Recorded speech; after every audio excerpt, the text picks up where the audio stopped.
আমার এই ভিডিওর শিরোনাম দেখে অনেকের মনে হতে পারে আমি বোধহয় বৈষম্য বিরোধী ছাত্র আন্দোলনটাকেই ভুল প্রমাণিত করতে চাচ্ছি। আসলে বিষয়টা তা নয়। বর্তমান প্রেক্ষাপটে সারা দেশ জুড়ে বৈষম্য বিরোধী ছাত্র আন্দোলনের এত সমন্বয়ক সম্ভবত সংখ্যাটা 159 কিংবা 165 অথবা আরও বেশি হতে পারে। এই যে এত এত সমন্বয়ক, তাদের মধ্যে থেকে দুজনের হুট করে একেবারে মন্ত্রী পদমর্যাদায় অন্তর্বর্তীকালীন সরকারে ঢুকে যাবার সিদ্ধান্তটা কতটুকু বিচক্ষণতার সাথে নেওয়া হলো, কিংবা কোন বিবেচনায় এই দুজনের উপর সিদ্ধান্তটা চাপিয়ে দেওয়া হলো। কারণ এই সিদ্ধান্তটাই হয়তো অদূর ভবিষ্যতে অন্যান্য সমন্বয়কদের মাঝে কিংবা ছাত্র সমাজের মাঝে স্বার্থবাদী চিন্তার সুযোগ তৈরি করে দেবে। বিশেষ করে দেশের অন্যান্য বিশ্ববিদ্যালয়গুলোর আন্দোলনকারী ছাত্র সমাজের মাঝে প্রশ্নটা দেখা দেবার সম্ভাবনা থেকেই যায়। কেননা ছাত্র সমাজের পক্ষ থেকে যে দুজনকে অন্তর্বর্তীকালীন সরকারের উপদেষ্টা পরিষদের উপদেষ্টা করা হয়েছে, তারা দুজনেই একই ভার্সিটি অর্থাৎ ঢাকা ভার্সিটির ছাত্র। অথচ দেশের অন্যান্য ভার্সিটিগুলো থেকেও সমানতালে আন্দোলন হয়েছে, সেখানে অনেক ছাত্র নিহত হয়েছে। এমনকি আবু সাইদ যে ভার্সিটির ছাত্র, সেই বেগম রোকেয়া ভার্সিটি থেকে আন্দোলনটা চূড়ান্ত গতি সঞ্চার করেছে। সেখান থেকে আজ হোক কাল হোক প্রশ্ন উঠতেই পারে, কিংবা চলমান রাষ্ট্র সংস্কার আন্দোলন থেকে মুখ ফিরিয়ে নিতে পারে ওইসব প্রতিষ্ঠানের ছাত্ররা। এছাড়া এবারে আন্দোলনে প্রাইভেট ভার্সিটিগুলোর ভূমিকা ছিল সবচেয়ে বেশি। উত্তরা, বাড্ডা, নতুন বাজার, এইসব এলাকায় যে ছাত্র মৃত্যুগুলো ঘটেছে, তাদের প্রায় সবাই প্রাইভেট ভার্সিটির ছাত্র ছিল। কাজে অদূর ভবিষ্যতে এই প্রাইভেট ভার্সিটিগুলো থেকেও প্রশ্ন ওঠার সম্ভাবনা অনেক বেশি। অথবা প্রশ্ন যদি নাও ওঠে, অন্তত আস্তে আস্তে তারা আন্দোলন থেকে মুখ ফিরিয়ে নেবে, এমনকি নিষ্ক্রিয় হয়ে পড়বে, যেটা দেশ ও জাতির জন্য হবে খুবই দুর্ভাগ্যজনক।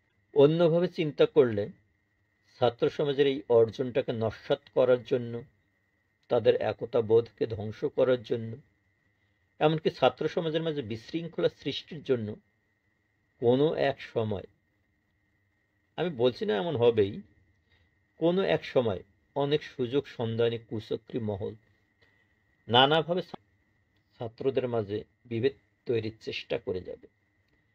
বিশেষ করে পার্শ্ববর্তী দেশের অনেক লোকের অবাধ যাতায়াত আছে এই দেশে। তাদের এজেন্সিগুলো সব সময় অনেক বেশি সক্রিয় থাকে এদেশের স্থিতিশীলতা নষ্ট করবার জন্য। পাশাপাশি অন্যান্য দেশের এজেন্সিগুলোরও চেষ্টা থেকে যায় বাংলাদেশকে অস্থিতিশীল রাখার।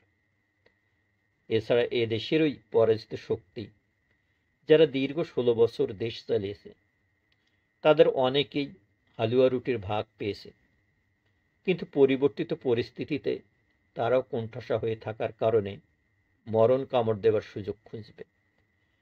ফলে তারাও দেশকে অস্থিতিশীল করার একটা চেষ্টা করবে। কাজে আমার মনে হয় যারা দেশের ছাত্র সমাজ থেকে একই ভার্সিটির দুজন সমন্বয়ককে সরাসরি উপদেষ্টা পরিষদে যোগ দিতে উদ্বুদ্ধ করেছেন, তারা হয়তো অনেক ভুল করে ফেললেন। পক্ষান্তরে বলতে গেলে প্রতিপক্ষের হাতে একটা অস্ত্র রেখে দেওয়া হলো, যেটা হয়তো তারা সময় বুঝে বিচক্ষণতার সাথে ব্যবহারের চেষ্টা করবে। তাই যখন উপদেষ্টাদের নামের তালিকা দেখলাম, তখন অনেকটা অবাক হয়ে গেলাম।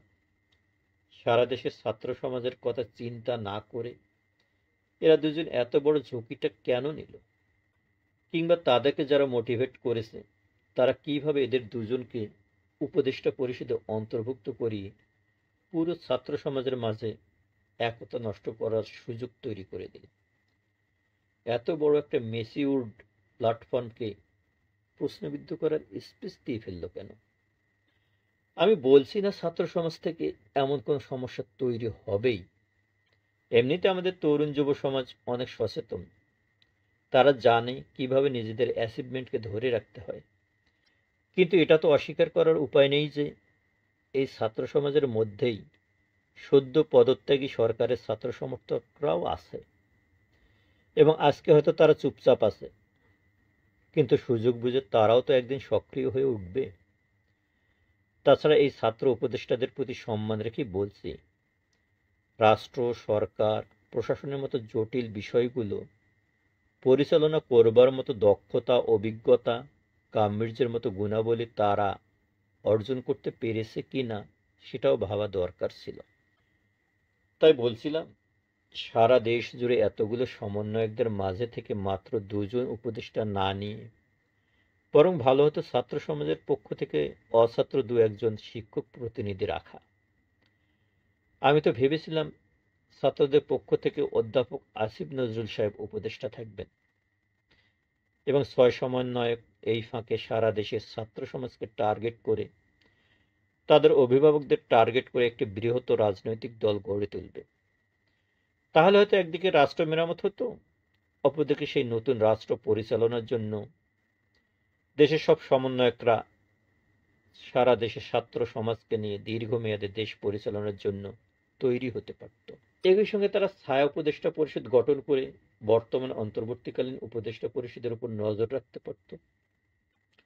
যা হোক, যেটা হয়ে গেছে সেটা থেকে এই মুহূর্তে বেরিয়ে আসার সুযোগ না থাকলেও যদি কখনো ছাত্র সমাজের ঐক্য নষ্ট হতে শুরু করে কিংবা তাদের দুজনকে নিয়ে নেতিবাচক আলোচনা তৈরি হয়, তাহলে অবশ্যই কাল বিলম্ব না করে দেশের স্বার্থে, ছাত্র জনতার রক্তের মর্যাদা রক্ষার্থে নাহিদ আসিফকে সব রকম মোহ স্বার্থ ত্যাগ করে অতি দ্রুত উপদেষ্টা পরিষদ থেকে পদত্যাগ করে সাধারণ ছাত্র জনতার কাতারে ফিরে আসতে হবে। কারণ আপামর জনসাধারণ নতুন দেশ বিনির্মাণের যে স্বপ্ন দেখতে শুরু করেছে, সেই স্বপ্নকে কিছুতেই নষ্ট হতে দেওয়া যাবে না। মসৃণ হোক সবার পথ চলা। সবাই ভালো থাকে।